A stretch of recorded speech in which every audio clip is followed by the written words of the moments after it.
When she said those words, "You're too emotional," I was only being honest. Something inside me went quiet. It wasn't anger at first, just silence. We were sitting in the small cafe where we had our first date, the same corner table where she once held my hand and said she'd never hurt me. But now, her tone was sharp, careless, as if my feelings were just an inconvenience she had to deal with. It all began a few months earlier when I started noticing small changes in her behavior. She wasn't as attentive as before. Her texts were shorter, her laughter less genuine.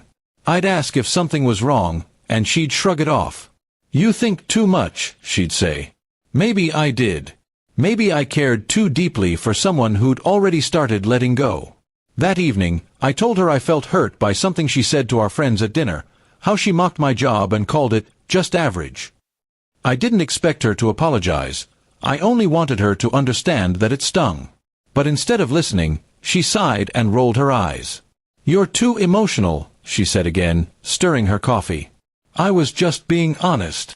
It was strange how the word honest sounded like a weapon in her mouth. Honesty was supposed to heal, not cut. But hers came wrapped in sarcasm, served cold and proud.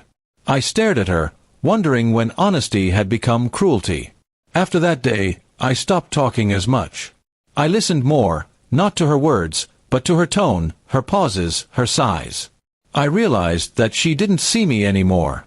To her, I was a man who felt too much, cared too much, and asked for too much understanding. She didn't know that caring was all I had left to give. Weeks passed, and I began to pull away quietly. I stopped waiting for her messages, stopped asking about her day. She noticed, of course.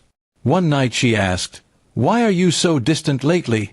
I wanted to laugh at the irony, but I simply replied, "Maybe I'm just being honest too." That made her frown.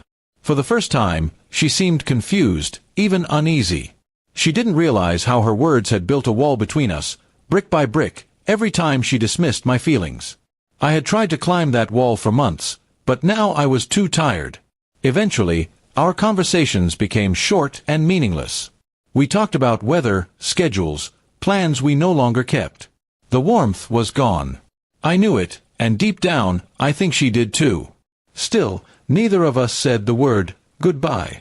We just drifted further apart, pretending the silence was peace. One afternoon, she called and said she wanted to meet. I agreed. When I arrived, she looked nervous, maybe guilty. She said she didn't think things were working out, that we wanted different things. I nodded.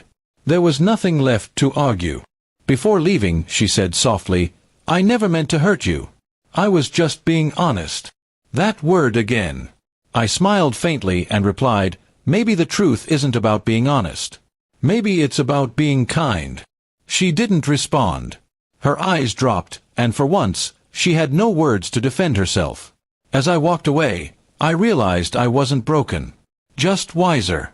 I had learned that some people confuse honesty with cruelty, that saying something true doesn't mean it has to be said without care. I had spent months trying to be understood, but in the end, I understood something greater. Not everyone loves with the same depth. In the quiet that followed, I found peace. I stopped replaying her words in my head. I stopped wondering if I was too emotional. I wasn't. I was simply human, someone who felt deeply in a world that often rewards indifference. She, on the other hand, became a lesson I would never forget. A reminder that love cannot survive without empathy. That honesty, without compassion, is just another way to push someone away. Sometimes, I still think about that cafe, about the sound of her voice when she said I was too emotional. And now, instead of pain, I feel gratitude. Because that moment didn't break me, it freed me. In the end, her version of honesty taught me mine. I deserve someone who understands that emotions aren't weaknesses, they're proof of love.